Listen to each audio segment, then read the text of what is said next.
Bien, nous allons reprendre pour cette dernière leçon de l'année universitaire. J'avais consacré la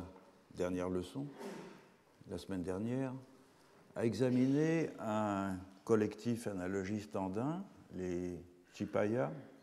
afin de montrer qu'à la différence de l'Empire Inca, sur lequel nous nous étions penchés auparavant, des collectifs de ce genre peuvent n'être pas totalisés au moyen d'un point de vue intégrateur incarné dans une personne. Composé qu'il est de segments très autonomes, en l'occurrence des moitiés, segments qui sont nettement délimités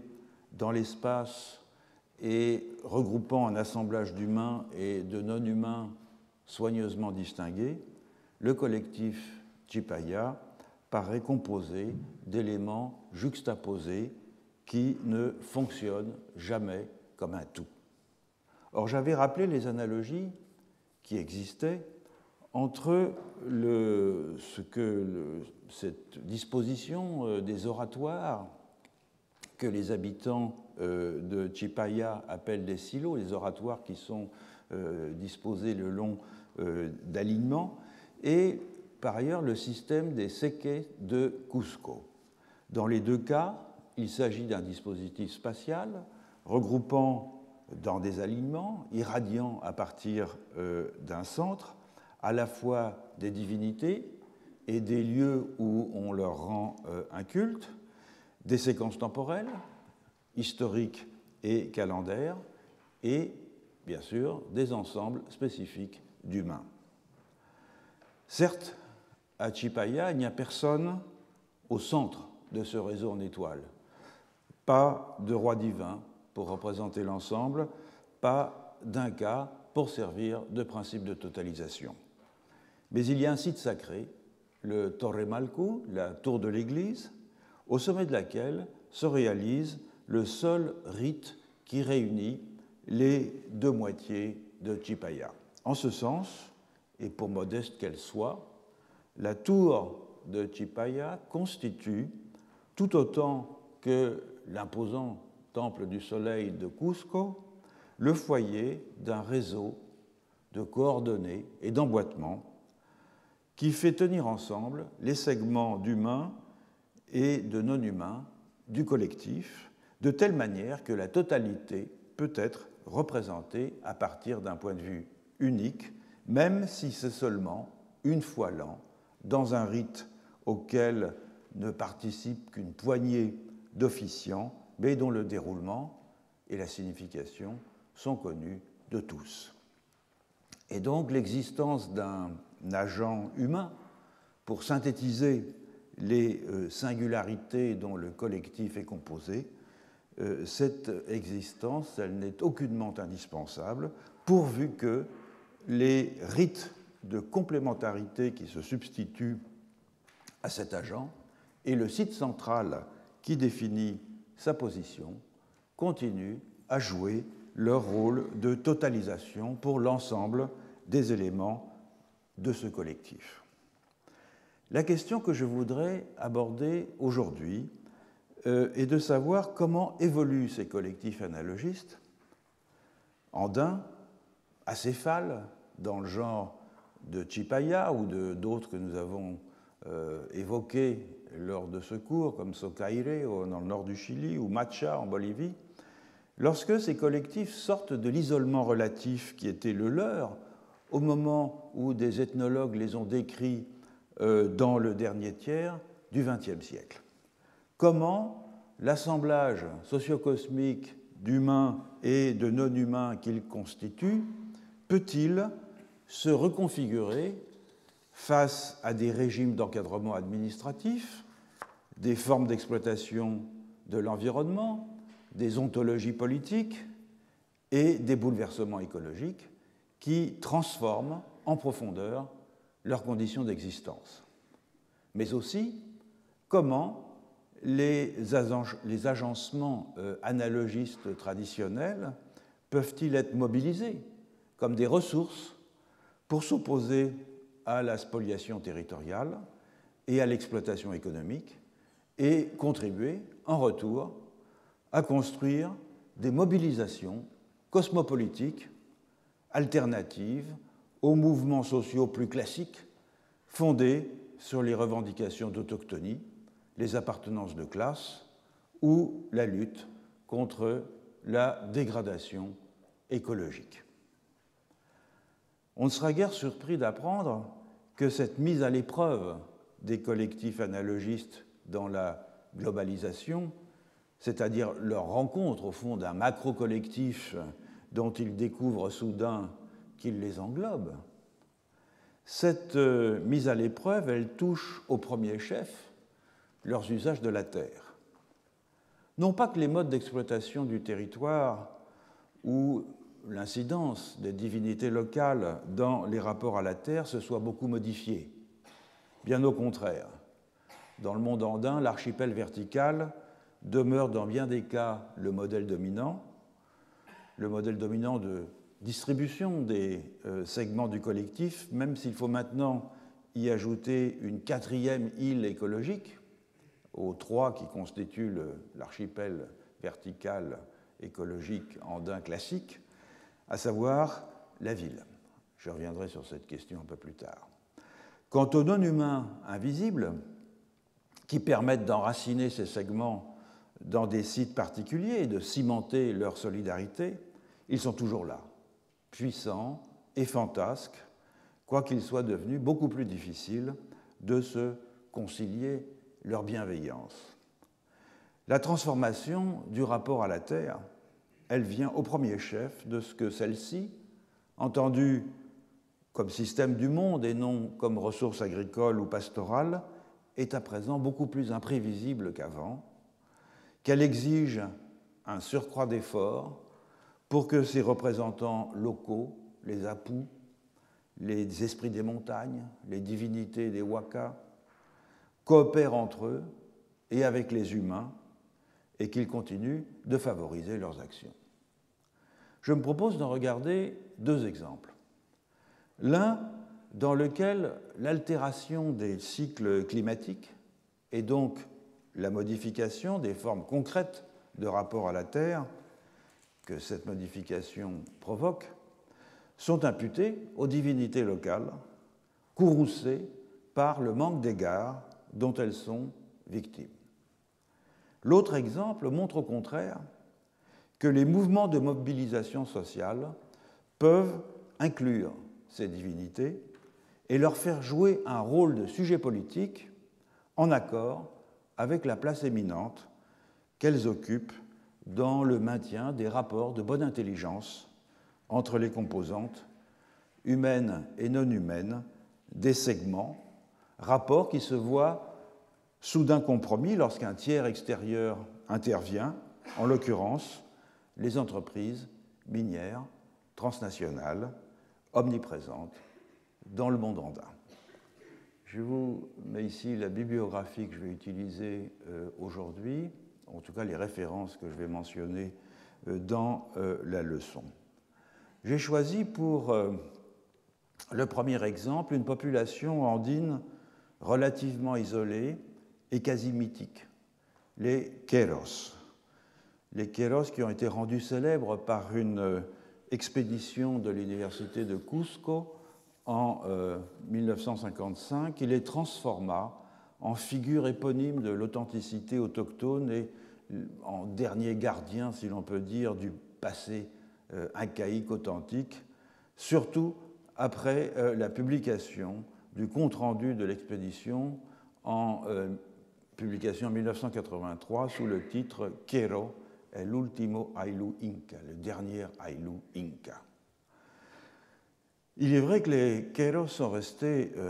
très isolés géographiquement. Ils sont situés à environ 200 km au nord-est de la ville de Cusco, sur le flanc oriental de la cordillère de Vilcanota, dispersés entre des villages et des hameaux, généralement situés à l'étage de la Puna, au-dessus de 4000 mètres d'altitude. Donc ils sont... Cusco est là. Ici, c'est le département de Cusco, à l'intérieur du Pérou,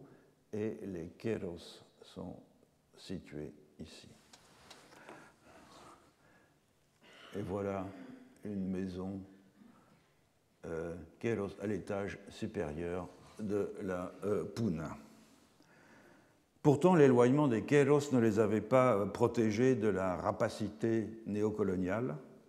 Et au moment de l'expédition de 1955, une partie des communautés Kéros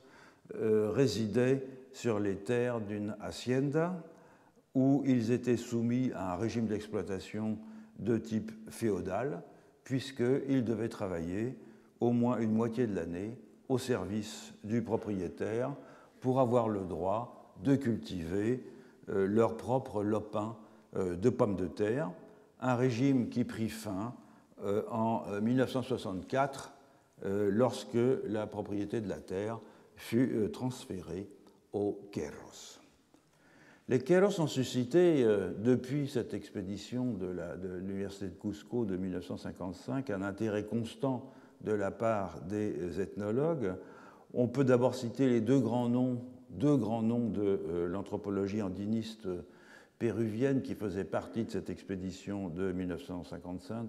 Oscar Núñez del Prado et Efraín Morote Best, auquel se joindra plus tard une autre grande figure de l'anthropologie péruvienne, Jorge Flores Ochoa. Un peu plus tard,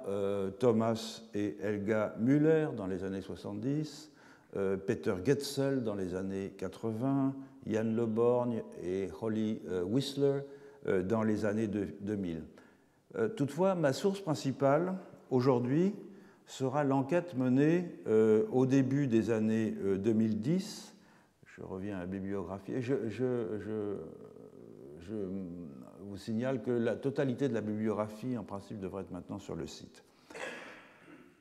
pour toutes les leçons de ce cours. Donc ma source principale sera l'enquête menée au début des années 2010 par Jeremia Cometti, un jeune ethnologue suisse qui était venu parler dans mon séminaire l'année dernière, je crois, et qui a travaillé sur la perception du changement climatique par les Kéros, qui est l'objet de sa thèse, publiée l'année dernière sous le titre « Lorsque le brouillard a cessé de nous écouter ». En effet, non seulement le réchauffement global provoque dans cette région une importante récession des glaciers, on pense qu'environ, enfin on sait, on a vérifié qu'environ 60% de la couverture glaciaire, ce qui est énorme, a disparu dans le massif de Vilcanota, mais le réchauffement climatique a aussi commencé à affecter durablement le régime des pluies et l'amplitude thermique, transformant ainsi les conditions de pratique de l'agriculture et de l'élevage. Et pour comprendre la nature de ces effets et la façon dont les Kéros l'interprètent, il faut d'abord évidemment brièvement décrire leur système de subsistance. Les Kéros, qui parlent encore majoritairement quichua, représentent une population en fait assez faible d'un peu moins de 2200 personnes, réparties en 5 aïlous principaux, dispersés dans plusieurs villages,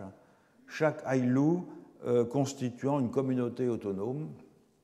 dont les effectifs varient entre un peu moins de 900 personnes et un peu moins de 300 personnes. Aïlou qui est dirigé par des autorités politiques locales selon un système mis en place par l'État péruvien suite à la réforme agraire de 1969. Ces autorités officielles, disons, sont doublées par un système plus ancien de responsabilité tournante qui est tout à fait traditionnel dans les Andes, le système des charges, des cargos, dont les fonctions qui étaient jadis politiques sont maintenant devenues essentiellement des fonctions rituelles. Donc la personnalité principale de ce système des charges, c'est le barayok, bara étant le bâton de commandement, et ses adjoints qui sont chargés de financer et d'organiser la fête qui célèbre le changement des autorités traditionnelles et qu'on appelle le Chayampui. Les Kéros perpétuent un système d'archipel vertical à l'intérieur d'un territoire dont ils ont l'usage exclusif. Et c'est un archipel qui se déploie dans son extension maximale entre le sommet du Huamanlipa, qui est à 5690 mètres et qui est en même temps l'une des divinités les plus importantes de leur panthéon, jusqu'à la forêt amazonienne, vers 600 mètres d'altitude. C'est donc un archipel très étendu, et à l'intérieur de cet espace, les Queros exploitent classiquement les 3 étages écologiques dont on a déjà beaucoup parlé ici, la Puna, qui est la zone de résidence principale, entre 4600 et 3800 mètres, l'étage intermédiaire, qu'on appelle dans toute cette région en quichua la Kiswa, qui se situe entre 3800 et 3200 mètres, tandis que la zone boisée et chaude de la Yunga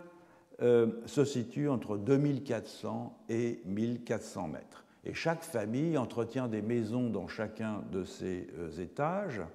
parfois plusieurs à l'intérieur d'un même étage,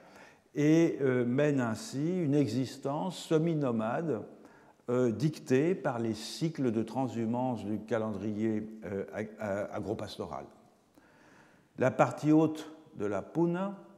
est réservée aux troupeaux d'alpaga et de lama, lesquels exigent une présence humaine continue, notamment pour repousser les attaques de prédateurs comme les pumas qui interviennent depuis les altitudes. Eux aussi, ils ont un archipel écologique très vaste,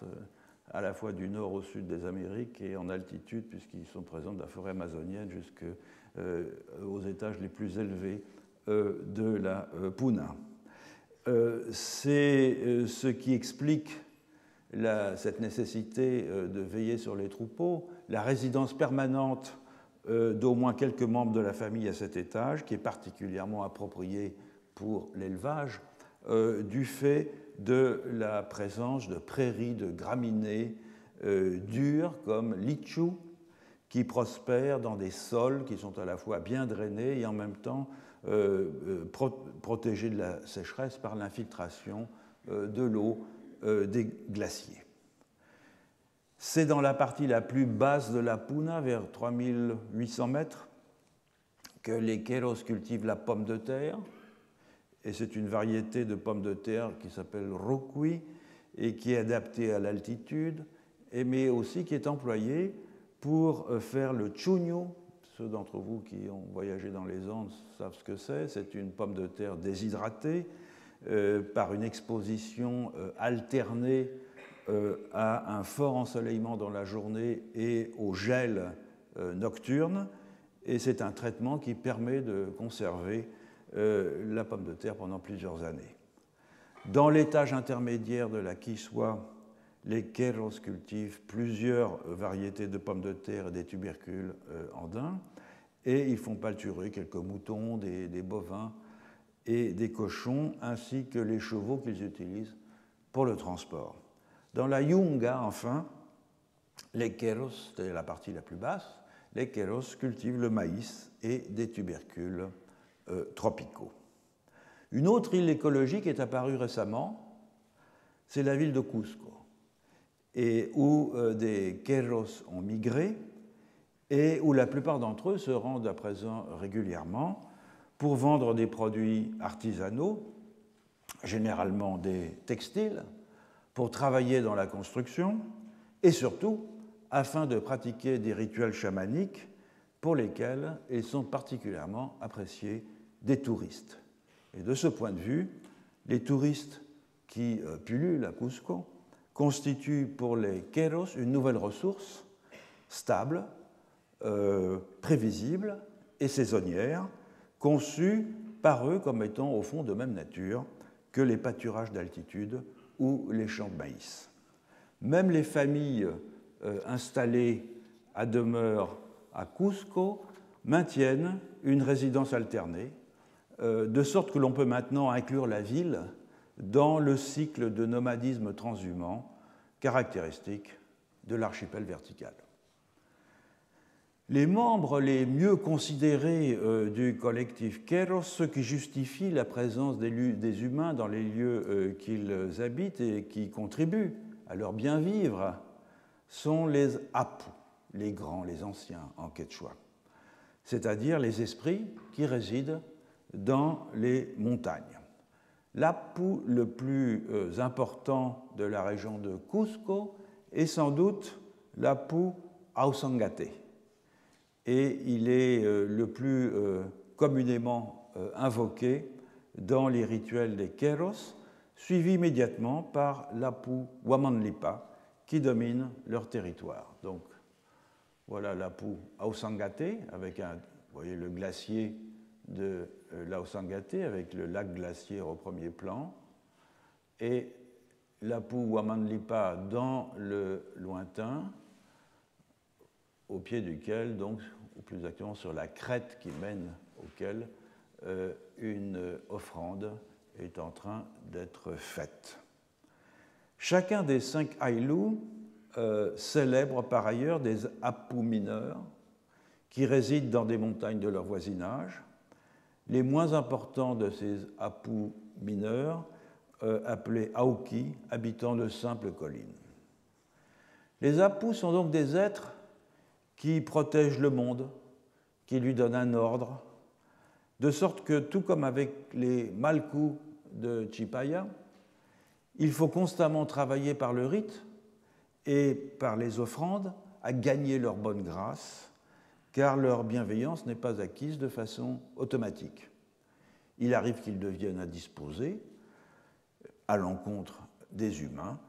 et qu'ils leur fassent sentir leur courroux. Tout comme c'est le cas également, comme on l'a vu avec les Malku de Chipaya, les Apu sont des deux sexes, chaque Apu masculin étant flanqué de sa Niusta, c'est-à-dire sa compagne, et se voyant en outre inséré dans une relation d'opposition avec un autre Apu proche. Les Apu sont comme les Queros, ce sont des éleveurs. Et leurs troupeaux sont composés de renards et de vigognes, des animaux que les Queros, les renards et les vigognes, voient comme sauvages, mais que leurs gardiens invisibles, les Apu, voient comme domestiques. C'est une belle illustration de perspectivisme analogiste, et aussi une confirmation de ce que le perspectivisme n'est pas confiné dans des populations de type animiste. Les Apu sont donc des esprits, surtout pastoraux, qui n'ont pas directement à voir avec la fertilité de la terre. Et du reste, des populations de bergers d'altitude, voisins des Queros, et qui pratiquent à peu près exclusivement l'élevage, comme les habitants de Siwina Salma, que Xavier Ricard Lanata a étudié sur les flancs de l'Ausangate, sont particulièrement indifférents à la Pachamama et ne reconnaissent que les Apu. Mais pour les Queros, qui travaillent également la terre, la Pachamama joue un rôle tout aussi important que les Apu, c'est la terre, à la fois comme planète, comme support de vie, et c'est la terre aussi comme moyen d'existence. Elle est donc une sorte de présence immanente qui infuse tous les lieux de sa prodigieuse fécondité. Ce monde, relativement stable, relativement isolé, pendant longtemps en tout cas, s'est vu bouleversé par des aberrations climatiques qui font dire aux Queros que le cours normal des choses est maintenant altéré. Quelles en sont les manifestations ? Les unités de temps subjectives pour juger des variations atmosphériques sont généralement l'année et la génération, et en général une combinaison des deux, quand j'étais jeune, pendant l'année, etc. Et c'est bien en référence à ces deux marqueurs que les Queros expriment leurs appréciations climatiques. De l'avis de tous, la pluie est la variable la plus déterminante. On distingue bien dans la région une saison des pluies qui va théoriquement de janvier à mars et une saison sèche qui s'étend de juin à décembre. Mais en réalité, la situation des Queros sur le flanc est de la cordillère les expose en permanence aux vents dominants et aux entrées d'air humides qui proviennent de l'Amazonie, qui circulent d'est en ouest, de sorte qu'en situation normale, et comme le rapportent les visiteurs du milieu du siècle dernier, notamment les gens de l'expédition de Cusco, il pleut à peu près toute l'année, un peu plus pendant la saison des pluies, un peu moins pendant la saison sèche. Ça, c'est la situation normale. Or, les Queyros se plaignent à présent que par rapport à la génération de leurs grands-parents, les précipitations sont beaucoup plus intenses pendant la saison des pluies, tandis que la saison sèche est pratiquement dépourvue de pluie, avec la conséquence que les pâturages sèchent et qu'il devient difficile de nourrir les troupeaux à partir de septembre. La neige tombe aussi beaucoup plus abondante pendant la saison sèche, rendant là encore les pâturages inaccessibles et causant des pertes dans les troupeaux, surtout parmi les animaux récemment nés. Le brouillard, qui est une caractéristique de la région et qui est en partie liée à cette situation que j'évoquais tout à l'heure sur le flanc est exposé au vent dominant humide de l'Amazonie, le brouillard est aussi perçu par beaucoup de Queyros comme beaucoup plus fréquent et beaucoup plus dense, ce qui rend difficile, lorsque le brouillard est épais, de réunir les troupeaux et de les protéger contre les prédateurs. Il y a une très belle photo de Cometti, de gens qui sont réfugiés dans une maison en attendant que le brouillard se lève. Enfin, le sentiment général des Queyros, c'est que l'amplitude thermique n'a cessé de croître, avec des températures maximales plus élevées pendant la journée et des températures minimales nocturnes beaucoup plus basses. Et donc la combinaison de ces altérations climatiques engendre des effets immédiats sur la subsistance, puisque le gel et la pluie affectent les cultures de pommes de terre, tandis que le brouillard et la neige causent directement ou indirectement une surmortalité dans les troupeaux. À cela s'ajoute un autre phénomène très visible sur lequel les Queyros n'ont pas prise, qui est un phénomène sans incidence directe pour le moment sur la vie quotidienne, mais dont la progression continue ne laisse pas de les inquiéter, c'est la fonte des glaciers, dont le recul est patent année après année. Et on pourra noter d'ailleurs que les mesures qui sont recueillies par les observatoires péruviens, tant du recul des glaciers que des instituts météorologiques, confirment la perception que les Queyros se font des changements climatiques. Oui, le climat dans cette région est vraiment en train de changer. En revanche, les interprétations que les Queyros proposent de ces altérations sont bien différentes de celles des climatologues. Une minorité des Queyros est d'avis que ces altérations climatiques sont des signes qui annoncent la fin imminente du monde. C'est une interprétation qui fait se rejoindre les prédictions apocalyptiques des églises pentecôtistes qui sont très présentes dans les Andes boliviennes, rejoindre donc avec un thème classique propre à la temporalité des collectifs analogistes qu'on retrouve dans bien des régions du monde dans ce genre de collectif, à savoir l'idée de la succession à intervalles réguliers de destruction cosmique suivie d'un renouveau. Et dans le monde andin, cette cyclicité catastrophique est connue en général sous le nom de Pachacuti.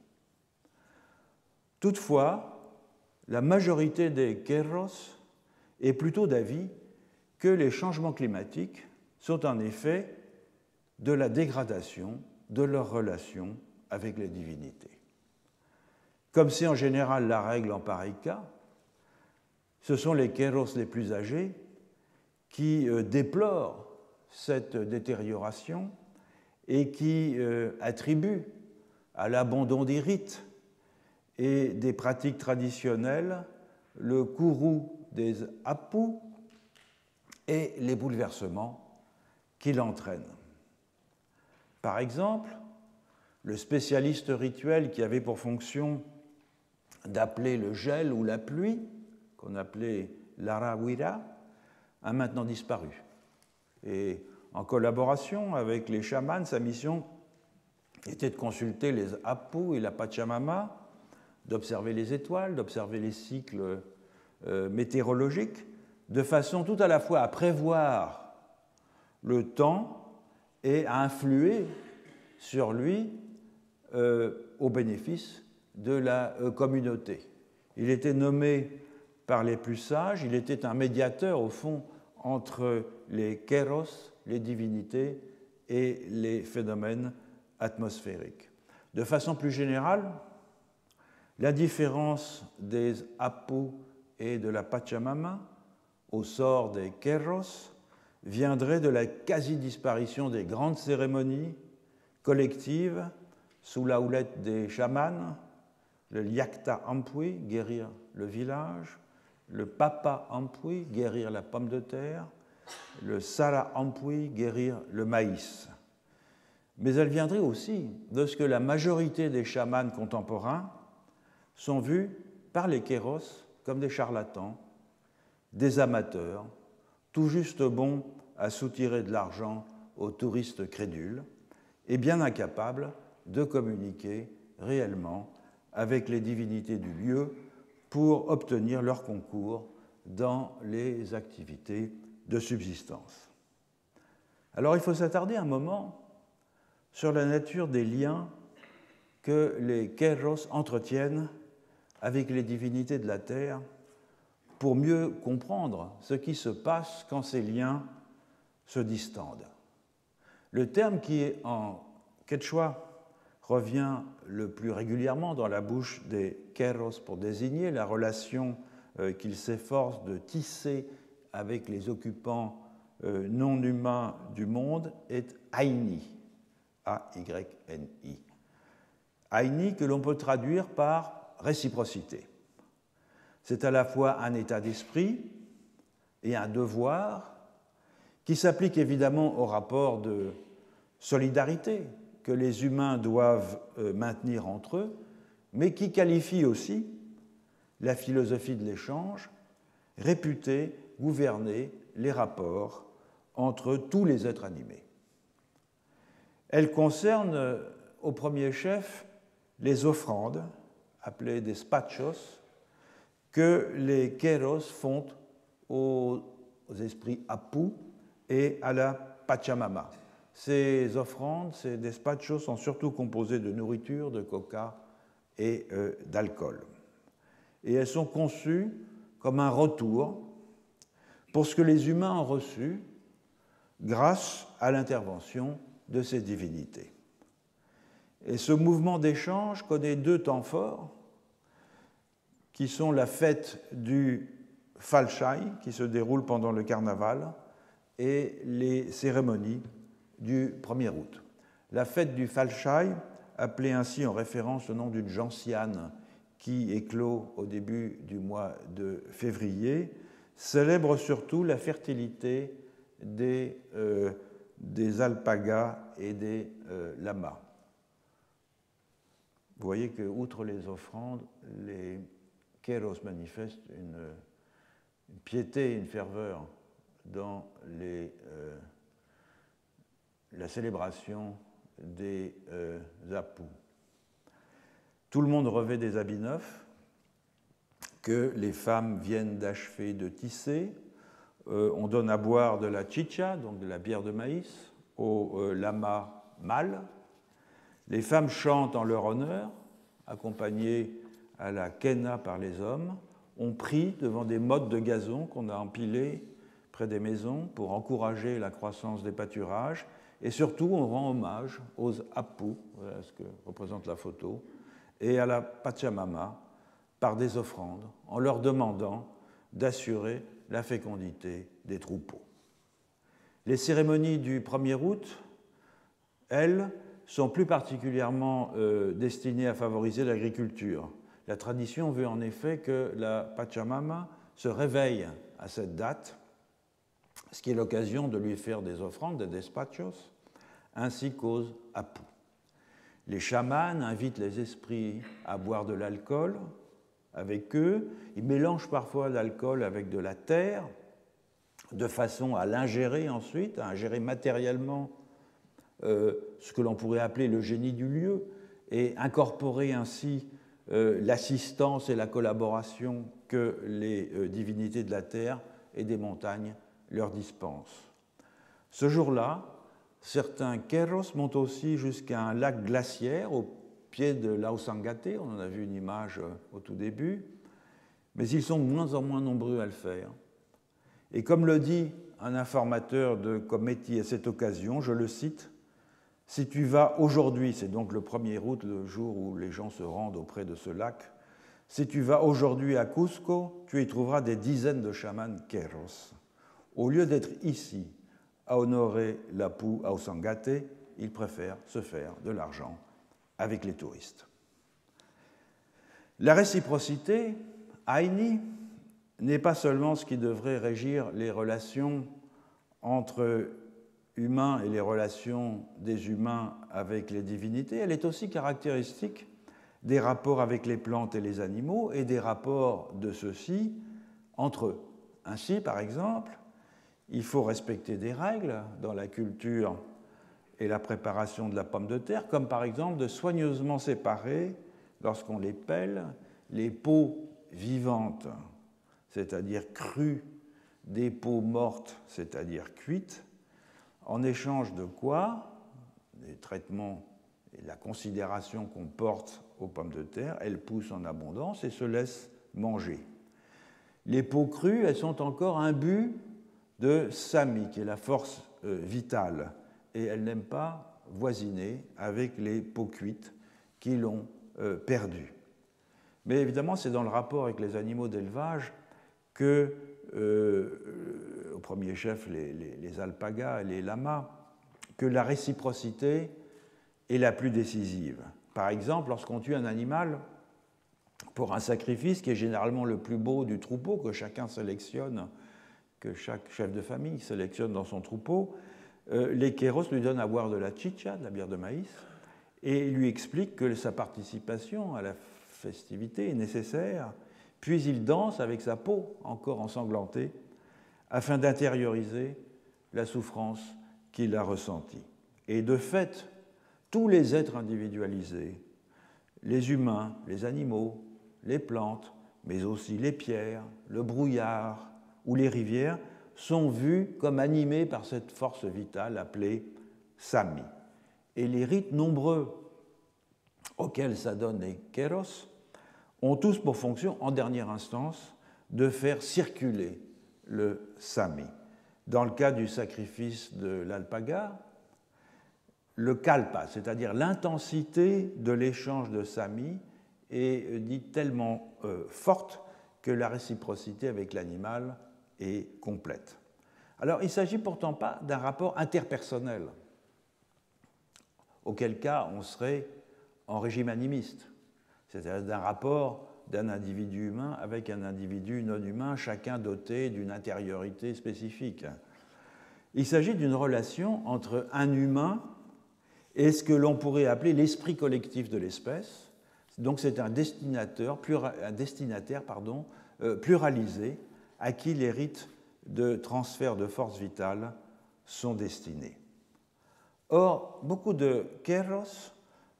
déplorent que cette circulation de réciprocité soit sur le déclin, faute d'être entretenue par les rites, de sorte que les divinités, indisposées de ce que l'on ne fasse plus appel à elles, ont cessé de collaborer avec les humains pour que le cycle des saisons se perpétue, pour que les lieux que les Kéros partagent avec des non-humains continuent de leur être accueillants. Comme le dit un Apu, l'Apu Carvajal, parce que les Apus peuvent parler par l'intermédiaire de chamans qui les font parler, et là c'est à travers la bouche d'une chamane, une femme, Donc je cite l'Apu Carvajal parlant par la bouche de cette chamane. Les Queros se divisent en 1000 fragments. Les gens oublient qu'ils sont les fils de la terre, qu'ils ont été élevés par elle.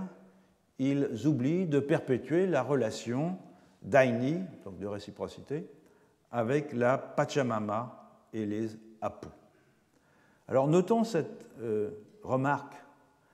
Les Queros se divisent en 1000 fragments. C'est-à-dire qu'au fond, c'est dissoute la prééminence du tout sur les parties, humaines et non humaines, qui composent ce tout, et que l'ensemble des segments, qui sont à la fois antagoniques et complémentaires, tendent à se décomposer en individus détachés de toute assise, puisque le réseau des divinités, grandes et petites, qui assurent cette assise, a commencé de dériver loin des humains pour bientôt ne plus se perpétuer que comme une sorte de vestige folklorique ou comme un tissu de superstition combattu par les églises pentecôtistes. Le constat est amer pour les quelques Queros qui continuent à voir dans leur divinité les compagnons invisibles avec lesquels ils ont partagé leur terre et qui leur ont longtemps permis d'en tirer leur subsistance. Il devrait être plus amer encore pour nous qui voyons des peuples imputés à la dissolution des rapports de solidarité innervant leur cosmopolitique, imputer la responsabilité de la dégradation climatique qui en réalité nous échoua au premier chef du fait de notre insatiable cannibalisme énergétique. Heureusement, il existe aussi dans les Andes bien des cas où les membres invisibles du collectif peuvent être mobilisés de façon combative pour lutter contre les spoliations territoriales et contre la dégradation des lieux. Dans un article publié dans Current Anthropology, que je cite dans la bibliographie, Marisol de la Cadena en donne un exemple éloquent lorsqu'elle analyse une manifestation qui s'est déroulée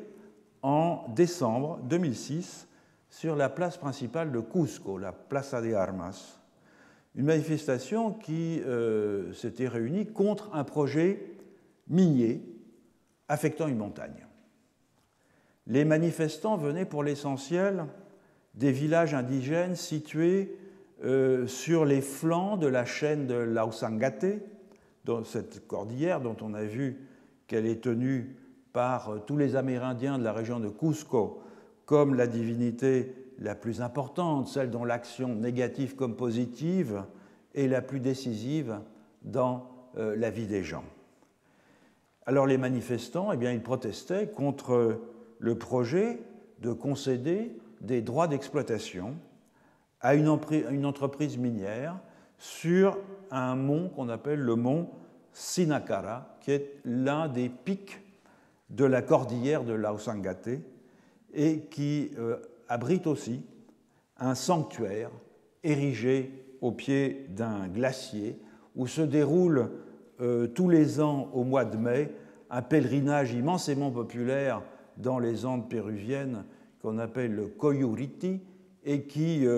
commémore l'apparition miraculeuse de Jésus à un jeune berger d'alpaga. Et au-delà du pèlerinage qui est commun à tous et que des chercheurs interprètent d'ailleurs comme la transcription en termes chrétiens d'un culte autochtone plus ancien, certaines communautés réalisent aussi durant ce pèlerinage du Coyuriti des rituels qui leur sont propres. Par exemple, les Queros font des offrandes spécifiques à l'Apu qui réside dans le glacier et ils réalisent des danses qui célèbrent leurs propres origines. Donc on conçoit que le projet d'implanter une mine dans ce site sacré entre tous ait pu provoquer un grand trouble. Et la nature de ce trouble, il se laissait deviner au fait que les motivations des manifestants semblaient très diverses.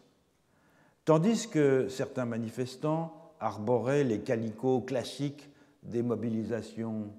écologiques, non à la mine, non à la destruction de l'environnement, protégeons notre patrimoine, etc., d'autres déployaient les bannières du pèlerinage du Kolyuriti, tandis que les danseurs rituels du pèlerinage, avec leurs costumes caractéristiques, se déplaçaient au milieu de la foule. Et l'interprétation de cette diversité transparaît dans les propos d'un informateur de Marisol de la Cadena, un chaman quechua, monolingue, habitant le village de Pachanta au pied de Lausangate. Selon lui, les communautés indigènes de Lausangate s'opposaient au projet parce que la mine affecterait les pâturages d'altitude fréquentés par leurs alpagas et par leurs moutons, mais aussi et surtout parce que Lausangate, donc la poux suprême de la région, ne tolérerait pas que le mont Sinakara soit attaqué, ce qui le conduirait à se venger en tuant des gens. Un autre informateur de Marisol de la Cadena, quechua lui aussi, mais bilingue et titulaire d'un diplôme de l'université de Cusco, maire du village d'Ocongate, donc le principal village dans le district duquel sont situés le mont Sinakara et le sanctuaire du Kolyuriti, lui développait l'argument que la mine aurait un impact négatif sur le tourisme. Effectivement, les touristes certains touristes arrivent jusque chez les Queros, mais pour l'essentiel, ils s'arrêtent à Ocongate. Donc un impact négatif sur le tourisme, mais aussi et surtout que si les montagnes qu'ils nommaient les unes après les autres, telle montagne, telle montagne, telle montagne, etc., n'obtiennent pas le respect qui leur est dû, elles sont la cause d'accidents imprévus, de sorte qu'il était de sa responsabilité à lui, comme maire, d'empêcher que de tels accidents surviennent. Donc on notera dans le cas présent que les gens de Lausangate ne s'opposent pas à l'extraction minière en soi. C'est une activité qui a été pratiquée de longue date à une petite échelle par les paysans andins et qui continue de l'être en certaines régions. En contexte traditionnel, il s'agit de suivre des veines de minerais en creusant des petites galeries à la dynamite et à la baramine. Et c'est une opération dangereuse, évidemment, non seulement en raison des éboulements, mais aussi en raison de la susceptibilité des esprits des entrailles de la terre, qu'on appelle les diablos dans une grande partie de la région andine, ou le Tío, comme on l'appelle dans la région de Potosí en Bolivie. Et cette susceptibilité des esprits de la terre doit être apaisée par des offrandes et par une conduite respectueuse. Dans la montagne aussi, donc, il faut tâcher de vivre en bonne intelligence avec des puissances ordinairement invisibles à qui l'on doit témoigner du respect. Mais les techniques minières des multinationales sont bien différentes. Elles pratiquent l'extraction à ciel ouvert par décapages successifs, lesquels aboutissent assez vite à la destruction complète de la montagne. Et donc, tandis que l'exploitation par des tunnels maintient les relations, pour difficiles qu'elles puissent être, avec les êtres qui peuplent l'intérieur de la montagne, l'exploitation à ciel ouvert fait disparaître ces êtres en même temps que l'abri qui les contient. Donc ce n'est plus seulement une dégradation environnementale majeure, c'est une sorte de destruction socio-cosmique dont se rendent coupables les compagnies minières. Et la manifestation sur la place centrale de Cusco reflétait cet état de fait. Voilà donc des montagnes et leurs habitants invisibles et puissants, explicitement transformés en sujets politiques et mobilisés par une autre partie du collectif, les humains, dans des combats contre l'agression dont il pourrait devenir victime, agression dont les conséquences n'affecteraient pas uniquement les montagnes elles-mêmes, bien sûr, mais l'ensemble des éléments humains et non humains dont le collectif est composé. Il n'y a pas que dans la région de Cusco que des entreprises minières mettent en péril des assemblages sociocosmiques qui avaient survécu à 5 siècles de domination coloniale. Dans son étude sur les luttes entourant l'expansion de la mine d'or du Cerro Quilich dans le nord du Pérou, une jeune ethnologue, Fabiana Lee, a mis en évidence que cette montagne de la région de Cajamarca, dans le nord du Pérou, donc, était perçue d'au moins 3 façons différentes. Voilà le Cerro Quilich avant son exploitation, et voilà le Cerro Quilich maintenant. Pour la compagnie minière Yanacocha, qui exploite le Cerro Quilich depuis 1993, c'est le plus riche gisement aurifère d'Amérique du Sud. Pour les organisations militantes, écologistes et populaires qui ont mené une lutte constante contre la mine et contre son expansion, le Cerro Quilich, c'est un aquifère qui alimente des rivières, d'où les communautés locales et la ville de Cajamarca, qui se trouve à une quinzaine de kilomètres de ce mont, tirent leur approvisionnement en eau. Une partie de ces organisations militantes non indigènes emploient toutefois un argument supplémentaire. Pour les populations paysannes qui entourent le Cerro Quilich, disait-il, le Cerro Quilich est aussi un apu, en sorte que cette montagne a pu apparaître comme une entité vivante à respecter et non plus comme une ressource dispensatrice de vie, comme aquifère, ou comme une ressource dispensatrice de richesse, un gisement, à exploiter. L'idée que le Cerro Quilich est un apu n'a pas été, au début du moins, défendue directement par les populations locales qui ne se définissent ou ne s'autodéfinissent pas comme indigènes et dont beaucoup en outre sont convertis au culte évangéliste. Cet argument, il procède d'un prêtre activiste qui est le fer de lance du mouvement contre l'extension de la mine et qui a eu l'idée de rajouter à l'argument utilitaire de l'aquifère un argument symbolique, à savoir que la montagne est un apu, comme il le dit ou il l'écrit, dans la tradition andine. Même si une telle qualification semblait n'avoir rien d'évident pour les populations locales. Donc les accusations n'ont pas manqué, qui faisaient de ce prêtre un faux prophète, ayant inventé un culte des apus qui n'auraient jamais existé dans cette région. En réalité, l'enquête ethnographique de Fabiana Lee à Cochapampa, qui est un petit village au pied du Cerro Quilich, enfin au pied de ce qui reste du Cerro Quilich, a pu montrer que si le Cerro Quilich n'était pas véritablement perçu localement comme une montagne sacrée, en revanche, l'environnement tout entier était vu comme fourmillant de mauvais esprits. Ces derniers étant les plus abondants et les plus nocifs aussi, comme s'efforçant d'emporter l'âme des humains qui passaient à leur proximité, ils étaient les plus abondants dans les massifs aurifères comme le Cerro Quilich et dans les cours d'eau et dans les sources qui en émanent.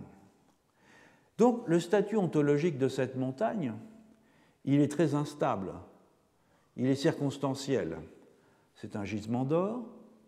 c'est une réserve d'eau, c'est un apu, c'est une montagne sacrée, c'est une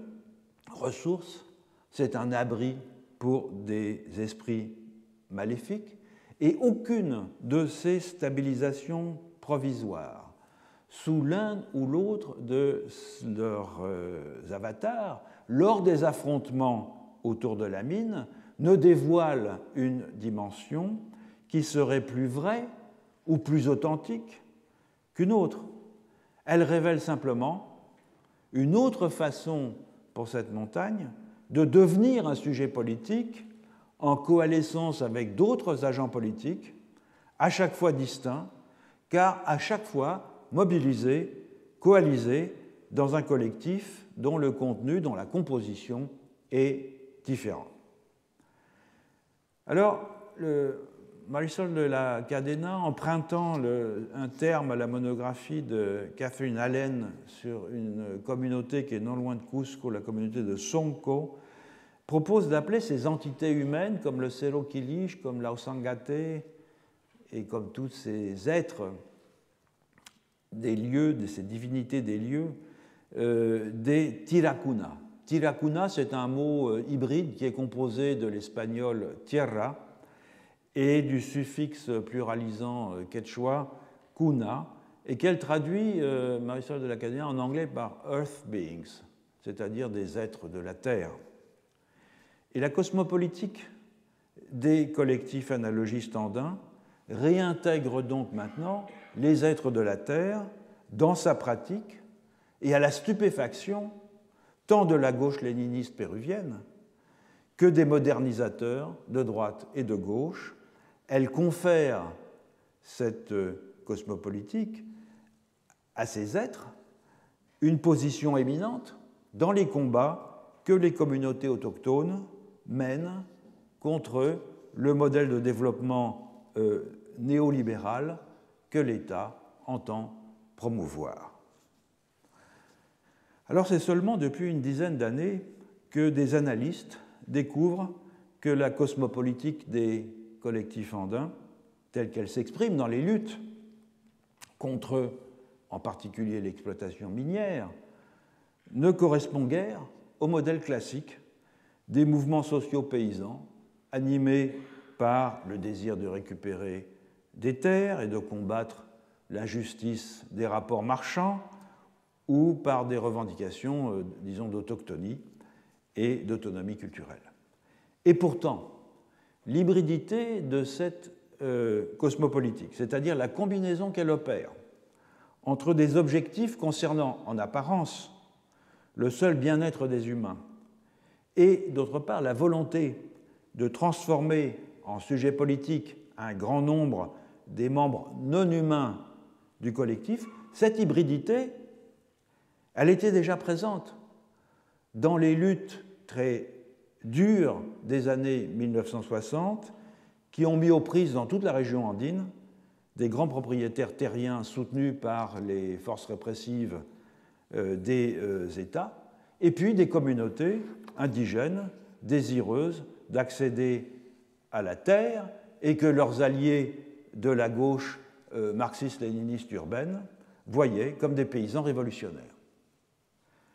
L'un des informateurs de Marisol de la Cadena en offre un bon exemple. Il s'appelle Mariano Tulpo. C'est un homme qui est originaire du village de Pachanta, je l'ai évoqué ce nom tout à l'heure, au pied de l'Ausangate, et il est monolingue en quechua. Et il est très âgé maintenant, je crois même qu'il est mort il n'y a pas très longtemps, il fut un leader paysan reconnu de cette époque, un dirigeant audacieux qui a organisé une célébration du 1er mai sur la Plaza de Armas de Cusco, qui a pris la parole à cette occasion, mais aussi un homme courageux qui était contraint de fuir les milices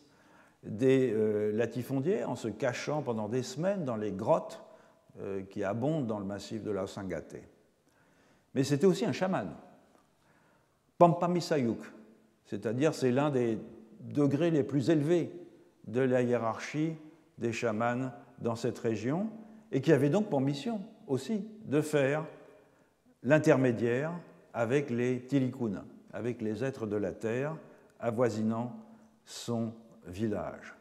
Et malgré l'alliance qu'il avait tissée par nécessité avec les militants révolutionnaires péruviens, Son objectif n'était pas de faire advenir le communisme ou une société sans classe. Son objectif, c'était de récupérer la terre de son ayllu, en grande partie monopolisée par un propriétaire d'hacienda. Et par ayllu, Mariano Turpo entendait bien plus que son groupe de filiation. C'est quelque chose que j'ai dit au tout début du cours, en soulignant que les noms que l'on donne à des unités sociales ordinairement, et en particulier au terme d'ayllu, qui sont vus comme ne contenant que des humains, en réalité contiennent beaucoup plus que des humains. Comme le dit un autre informateur de Marisol de la Cadena, je le cite, « L'ayllu n'est pas le territoire où vit un groupe de gens, c'est l'espace où vit toute la communauté des êtres, les humains, les plantes, les animaux, les rivières, la pluie, tous sont apparentés comme une famille. Cet endroit n'est pas d'où nous sommes, c'est qui nous sommes. » Or, pour Mariano Turpo, la terre occupée par l'hacienda, contre laquelle il luttait, était l'ayllu depuis le temps des Incas. Et en tolérant que l'hacienda se substitue à l'ayllu, Mariano et ses compagnons étaient d'une certaine façon la cause de ce que l'Apu Ausangate, la divinité, les ait abandonnés. Et pour mener à nouveau une existence pleine et digne, il fallait donc affronter le latifondiaire. Et bien qu'elle ait pu prendre l'apparence, l'allure d'une classique expropriation des moyens de production, notamment aux yeux des militants révolutionnaires, le succès de la lutte contre l'hacienda fut bien plus que cela, l'exercice d'une justice cosmopolitique bénéficiant à tous les humains et non-humains du collectif. Ce genre d'événements et les formes de cosmopolitique